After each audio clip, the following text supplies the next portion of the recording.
All right, here we are at the Super Sunday Series, Marshall Cycles with Randy Buehler, and it's draft time, Randy. Early in the morning here. We got a good one. Good one. We've got Reid Duke sitting in our hero seat, as we like to call it here on the coverage side of things. Yep. We're going to get a chance to see how Reid, what he's learned so far in the incredibly short amount of time since Born of the Gods has been officially released to the public. Yeah, it went on sale yesterday. Yesterday. Like mere hours ago is the first time you could actually get your hands on it. You guys can take a look at Reid Duke here. New format. Yeah, no, I'm sure these full guys, shakeup here. Either they went to the pre-release, they had buddies go to the pre-release, they probably want enough product, they've probably gotten in a couple of drafts by now. Yeah. Especially with the Pro Tour coming up so soon. I mean, these guys are eager to learn this format as quickly as they can. That's right. And so we'll see if how many cards Reid will be reading, as we go through. Right. That's a good point. I did my first draft last night, and I was guilty of which one was that again? Oh, right, that one. And I certainly saw a lot of that at F&M last night too. And that's just how it goes. For the new format, it's not a full shakeup, meaning that these aren't all fresh boosters here. We've got one new Born of the Gods. One pack of Born of the Gods, 2 packs of Theros. Yeah. Born of the Gods comes first, so definitely you get a chance if you get a key Born of the Gods to just build your deck around that. Heroic still seems like a big deal to me. It is. We'll see what these guys think, but there's a full suite of new bestow creatures that are available, which were very successful in Theros block draft. Just being really solid, flexible, powerful spells, and we've got a whole bunch of those as well. We've also got a few new mechanics coming in. We've got Inspired, so that's one we're going to look for, and there's also Tribute. And that one will probably be a little bit more along the lines of the play. All right, looks like we're underway here, so let's take a look at what Reid has opened here. Can't quite tell, but I just saw Rashad run over, and there's a focus coming in there. Oh, he accidentally set one card down. Yeah, he's got Bioblade. It looked like he'd already drafted it before we even got our focus fixed. That's right. Retraction Helix is a nice card too, though. It is nice. Definitely not on the level of a Bioblade. Bioblade, 2 mana instant speed removal. There's also a Perplexing Chimera. Reap and Sown, a great combat trick. Gold target card, up to 3 things. He'd be hesitant to commit to 2 colors. If you can commit to 1 color and be at a similar power level, and Bioblade's probably better than Reap Sown. Yeah, absolutely. I mean, removal, it can be sick. It really can be. Yeah, it's removal versus a trick, though. That's right. And there is no shortage of combat tricks in this format where hard remuval for only 2 mana and instant speed, that's at a premium. And we see that's why he had already drafted the card before we even got him in focus. Yeah. He didn't even see him take it. He took it so quickly. But he was nice to us because he realized that we were watching and took it back into the pack. Yeah, that was actually quite a nice pack. And he's put somebody on his left into green-white with that Reap Sown. He's put somebody on his left into blue.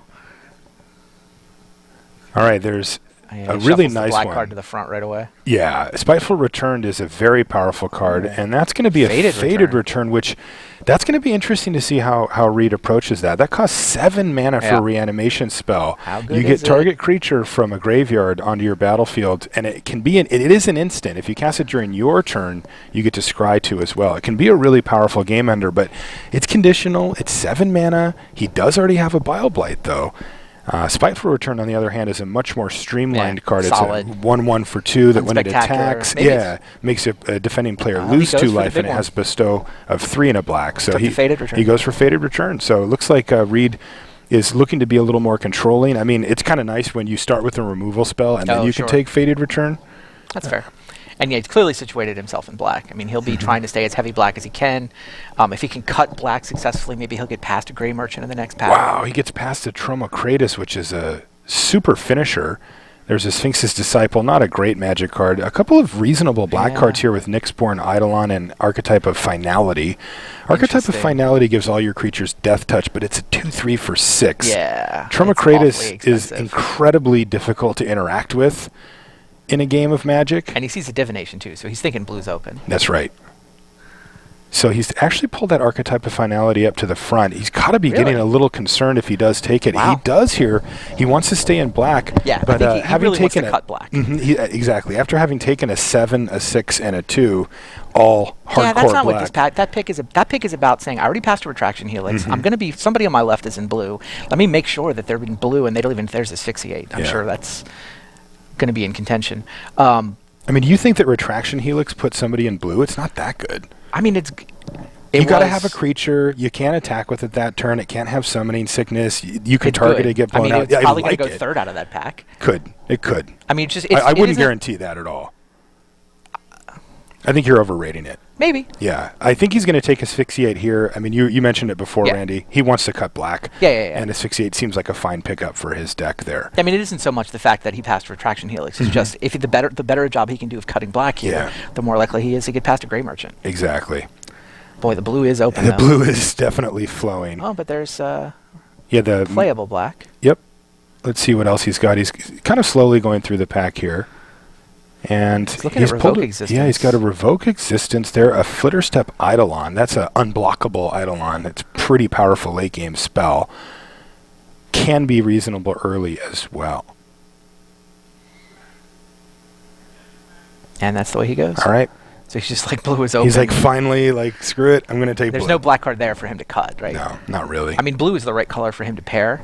I think the way the draft is coming, another 68. Wow, he is super set up. Yeah, so it just feels like he has positioned himself nicely so far by just taking all the black cards and getting past all the black cards. Yeah, I mean, he got a little lucky, right? He first picked a black card, which was easy, and he wanted to cut off black, but he's also now gotten a signal that black is open on his right. That's right. So he's both opened up black on his left through sheer force of will and received black from his right. That's the dream, right? That's exactly And that's the dream. That's particularly the dream you want in black in this format, where the closer to mono black you can get, the more ridiculous your devotion can get if you get a Gray Merchant or two. That's right. Also, Disciple of Phoenix in the next pack. There's a lot of rewards that he can expect to have. There's an Acroan Phalanx a little late. A Necrobite. How good do you think Necrobite is? I don't like it that much. I think it's okay. What about the Titan? Playable. Marshmist Titan's just okay as well.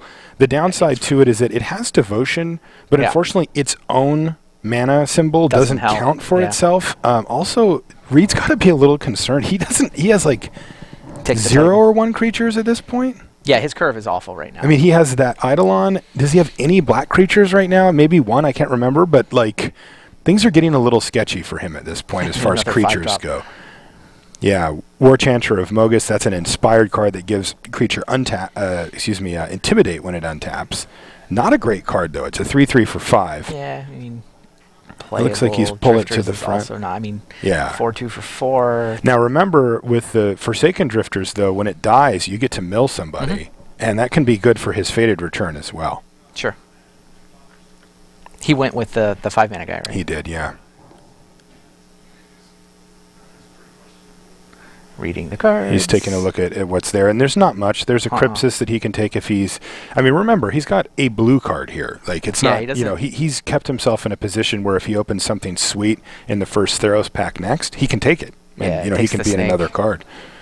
That was the 4/4 Tribute Gain 4 life guy, right? Yeah, that seems like a good card to have left. I mean, I'm not a huge fan of Tribute. Obviously, the fact that your opponent gets the decision makes it less powerful. But, I mean, it starts at 4/4 for 5. Right? It starts at a playable. It does. Yeah, either option's pretty reasonable. All right, he's going to take the Pillar there. That's a 3/3 with Defender for 3 colorless mana that can't attack unless it has a aura on it. All right, Sphinx's Disciple comes back for him. Conditional...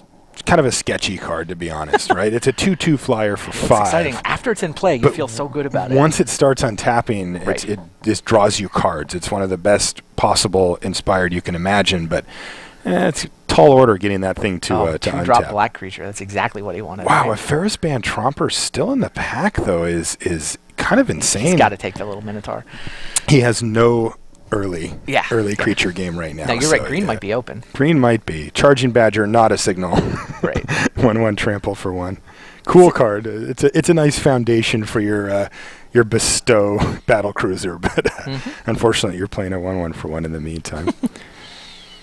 All right. So it looks like Reid has positioned himself beautifully here. Yeah, it's interesting. His curve is terrible, right? Terrible. He's got a bunch of expensive stuff and like a 2-drop. We'll get a look at it. Maybe we missed something, but I mean, his curve doesn't look good. I'm okay with that though. Like, I feel like he's done the thing you can only do in pack 1, which is, impose your will on the guy on the left. He passed maybe 1 good black card. I mean, if somebody opened a black card on his left, he might not get paid off because, if somebody opened it and then stuck to it. But yeah, he's done a good job of cutting black, and also he's reasonably confident black's open on his right, and that he'll get past black in the third pack. So, that's right. You know, this pack was all about positioning himself in the colors he wanted to be in, or the color in this case. And now I feel like he's just all about the Gray Merchant. Yeah. Like one less pack of Gray Merchant, but that is still the bomb that he wants. Right, and remember, Gray Merchant is a common, so he's going to have multiple pulls at it, especially if there should be like we're predicting 1.5 opened in 2 packs of Theros or something. Right, the person on his right, probably not in black, and it could really set him up. Right. So let's see what Reid pulls here. I saw a Gray Merchant right in there in the front.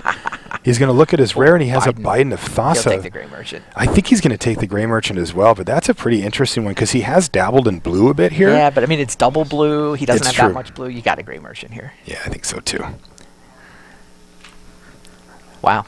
It's good packs to open, right? I mean, these are Wild sweet like packs. Gray Merchant? Yeah, especially when you pushed hard on black. Now, the question also becomes, though, how many black permanents does Reid have? Yeah, right? no, We it's know definitely he's in time black, for him to start thinking about his curve. Yes. It's time for him to... He Creatures. wants cheap black creatures. That's what he wants to draft now. I mean, removal spells would be awesome, but like he's got the power. Right. I mean, another Gray Merchant is really what he wants, but... Yeah. I mean, that part's easy. But I mean, really, if it's at all close, he's got to be looking for cheapish, blackish creatures. That's right. Yep. Does really not have a second color yet, so he could be open if he gets past something crazy. Wow, he sees a Nykthos, which is kind of getting interesting. All right, no reasonable black card for him there. Loathsome Catoblepus not playable for him. In draft, you don't play Nykthos, do you? People do because the downside's relatively low, Yeah, but the colorless. upside's almost never You also worth own it. the Nykthos. It's true. Right, he you gets do. to take the Nykthos home with He him. does. So this pack's actually just straight up miserable for him, generally speaking, though. There's not much here. I mean, he could look at something like an Omen Speaker if he wants to dip over into blue. It's a 2-drop, which he needs. Right. It can help smooth out his and at his 1/3, draws. it slows him down so that he can make the game go longer to draw his powerful cards. That's right. He's going to take Nykthos, though. Sure. I mean, look, if he can push hard towards mono black here, heck with it. And that thing can be really good, especially considering that he took that archetype of finality pretty early. Right. And also he has a Faded Return as well. Yeah. All right, let's see if there's any black cards here. Thassa. Wow, he gets shipped to Thassa, but that thing's not going to be active. And somehow it seems like Reid has been cut off on black. 2 packs in a row with just nothing. I mean, you can't control their opens. That's and he true. passed. There was one pack that had 2 good black cards in it. Yeah. Now, he does get shipped to Thassa, God of the Sea, which is playable on its own. I do, yeah. I mean, look, I like playing blue-black anyway, and Thassa's quite nice. Right. He's got some reason to believe he'll get past blue in the next pack. He's being past 3rd pick Thassa here, so he can get more blue now. Yeah. And there's no black for him, so yeah, that seems... He's set up for controllish blue-black. He certainly is. A solid archetype. It really is. But he's got to be getting a little concerned here that he's seen no black creatures yet. Artisan. Return Centaur. And there's a Cavern Limpet, so just a bunch of mediocre stuff for Reid, and I think he's going to take Artisan of Forms here. I don't know if he has any way. I mean, we've seen he's got at least 1 bestow creature. Not a whole lot going on though. You know, he passed that. It's a curve pick. I mean, the Lampad helps his devotion. He's debating. Lampad, but these are not all excited to play none Lampad, of these are exciting, yeah. I mean, there's some matchups where it's okay, but it's so slow. Yeah, he's going to take it. Lampad. But you could see he was a little like, he was not happy. Fine. It's not what he wanted there. It's not what he wanted. This has been super interesting. Let's see if he finds a black card here. Soldier of the Pantheon. Ordeal. There's an Ordeal, but man, this deck just does not seem like an Ordeal deck, does it? That's true. I mean, I'm not saying he couldn't run it, but this is not a well set up, deck for that. It does seem to be the most powerful card in the pack for him. He's only halfway through the draft. He could still get some early drops. I think you take it. Like, he doesn't want a second Lampad. No. I mean, Viper's Kiss, he doesn't want to be playing Viper's Kiss. He can pick up those whenever he wants. Exactly. Yeah, you take the Ordeal, and he already wanted some cheap black drops. All right, well, he found a Blood Toll Harpy. Yeah, I think that's the pick here. He pulls Rescue, but he's already got Faded Return, and I don't think you want to overload too much. Do you think? Well, it depends. You need to be able to abuse it. Just getting something back isn't good enough. But if you're, sacrificing, say, your Gray Merchant to get back your, name it. I don't care, your value creature, then I think you go for it. All right, well, he's going deep. I would have taken Harpy there. I would have taken Harpy as well. I'm just getting super concerned about his low mana and his creature count, his permanent count. And he's got an Ordeal now, too, which makes the Harpy that much better. Well, here's a sip of Hemlock, so that's a nice one. Yeah, but I'd much rather have just taken a Harpy than a 5-minute sorcery. Mm-hmm. I agree with that, but here, I mean, Sip of you take Hemlock Sip, is an obviously. easy pick, yeah. I mean, again, though, and I got to say, you know, for those of you that draft at home all the time, you'll know this feeling, that little person in the back of your head being like, okay, Sip's really good, but that's like your third 6-drop. Yeah. And Black is removal's open, though. not your problem. You know? And the fact that he's getting past Sip here, he's getting past another Ordeal. And there's a Disciple. The Black's open. There just wasn't much in those first couple packs. Yeah, I think he just has to slam Disciple here. I can't imagine Second taking Ordeal. anything else. Yeah, I mean, I just... Second Ordeal without an aggressive curve. With nothing, yeah. I mean, he needs like Fleshman steeds right now. Yep, I agree. Not Ordeals. All right, and he's going to take Disciple. So things are coming around. It looks like maybe those first few packs just didn't have a lot of black cards in them. Yeah, no, he's in the right colors. Yeah. He's got to be feeling better about that. He just got unlucky with the opens. Yeah, and there's a Return Phalanx. That's definitely high on his list as well. So he's going to be able to pick that up. It's a 2-drop. He's likely to be splashing blue. Yeah, I mean, I think he probably jumped out of his seat a little when he saw that Return Phalanx. Just an absolutely great pickup for his deck. Keeps him alive. It plays a control route. It can finish, and it also adds to his devotion. It's just the perfect card for his deck right now. And the Loathsome Catoblepus comes back, but he's probably just going to end up taking the Guardians of Meletus here. I don't really see any of these cards making... No, it's just he can like take the Traveling Philosopher away from the white aggro deck or something. But there is a small chance that he wants Guardians. that Guardian. Yeah, that's fair. So Thassa's Bounty is probably the best card here. Yeah, he could take a Thassa's Bounty here. It's clearly what he needs is another 6-minute Yeah, he needs another 6-minute sorcery so badly. Oh, man. Yeah, I don't see, this is where you want divination. You know, that's where you compare the two cards, and it's not remotely close. All right, Return Centaur came back though, and that actually might make the cut in his deck. Like depending on how this next pack goes, he's going to be scrounging for 1 through 4 drop creatures. So, and also again, he's got Return Centaur now with 2 reanimation spells in his deck. It's true. And I think he was expecting the Return Centaur to come back when he took the Return from the Underworld. Could be. Yeah, we should ask him. That's maybe that was his plan the whole time. All right, so 2 packs into the draft here, and I got to say that while it's not perfect, Reid's deck is looking quite nice here. Yeah, it's super powerful. Yeah, a lot of really powerful spells. He wishes he could trade some of the 5 and 6 drop power for 2 and 3 drop power. Yeah. You can take a look at what Reid's sifting through, and that pack was pretty interesting because he opened kind of what we were thinking might be the ideal card. He got paid off with a Gray Merchant. Yeah. He didn't. I mean, he got it first pick, so it's not like he earned it by cutting off black or anything. But he did. Cutting off black did pay him off to the tune of some solid power. It was just wasn't the most synergistic set of black cards to get past. That's right. You see, he's even got the Pillar of War as a potential candidate, even though getting into the red zone is going to be a tall order for his deck. You know, it is a fantastic blocker and very easy to cast. That's true. Yeah, that guy holds the ground down. Yeah, I think he's hoping to be able to pick up enough stuff here in the third and final pack here to not have to run that kind of card. But so he wants to open a Gray Merchant. Yes. You just always want to open Gray Merchant when you're heavy black. That's right. After that, it's just removal and cheap black permanents. Yeah, I think cheap black permanents is I mean, Fellhide Minotaurs are high on his list. More Return Phalanx, absolutely, he's looking for here. I mean, I really feel like his removal suite's pretty nice. I mean, I don't even know how excited he would be to open like a Farika's Cure at this point. He's kind of got that base covered. All right, let's see what Reid finds here. There's a Perforos, which is actually just kind of not that good. All right, there's his Fellhide Minotaur. Over so much better cards. Yeah, but I think unless... So the question becomes, what's his other color? Yeah, like, because if he wants to switch to green... It's a 5-drop. It is. I think if he wants to switch to green, he probably would have to take the Voyaging Satyr or the Emissary. Yeah. If it were me, just Minotaur here. I would take the Minotaur. Yeah. I mean, look, it's not exciting. It is not exciting. It is what he needs, though. Adding another recursion 5-drop to my deck is just, you know.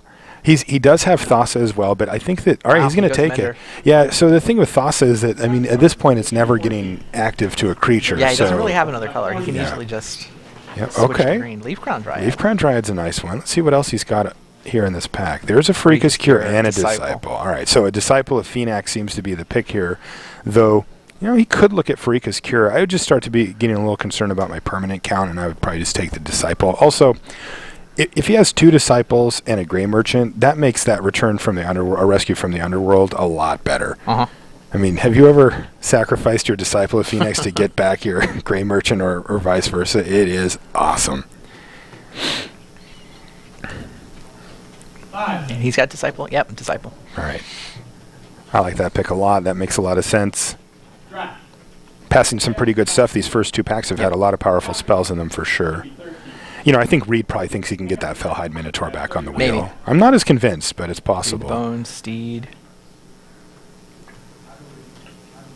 All right. One of those. Yeah, it is one of those. This is actually, I think, quite a close one because Reid the Bones in a deck like Reid's is actually very, very good. He also doesn't have a lot. Awesome cards. Yeah, they're awesome cards and can get you to removal. You know, it's not like he's drawn into 2 things that don't really matter. He's going to be finding things that matter. Yep. Fleshmad Steed, probably, you know, he can hope to wheel it. It's the only other black card in the deck, in the pack, though. Reid the so Bones is just so much more powerful. It is. I mean, he'd rather have a 2-drop creature if they were even close in power level. But exactly. You can't take Steed over Reid the Bones. Yeah. I mean, it looks like that ordeal is getting worse and worse for Reid here. I mean, if you're not, you know, I think that would probably be one card that we're going to see on the chopping block, or at least, you know, in that 23rd card range. Wow. Another Mender. Man, another Mender. And there's also a Sylvan Caryatid, which is quite nice in considering Reid Duke's curve. The rough part, though, is having green mana consistently on turn 2. Like, the Mender's actually, they're both single green cards, but the Mender's a lot easier to play. It is. This is actually going to be a tough one for Reid because that Caryatid would be fantastic in his deck. It's a good defensive creature early, which he needs. Hexproof, acceleration. It fits the bill, but he's going to go for another 5-drop. Yeah, I think I agree with that pick. Yes. I just having enough force in your deck to, like, when you have Caryatid in your hand and you don't have this force on turn 2, it's a catastrophe. It's like it's misery. only actually good on turn 2, maybe turn 3. Maybe 3 for him. Yeah.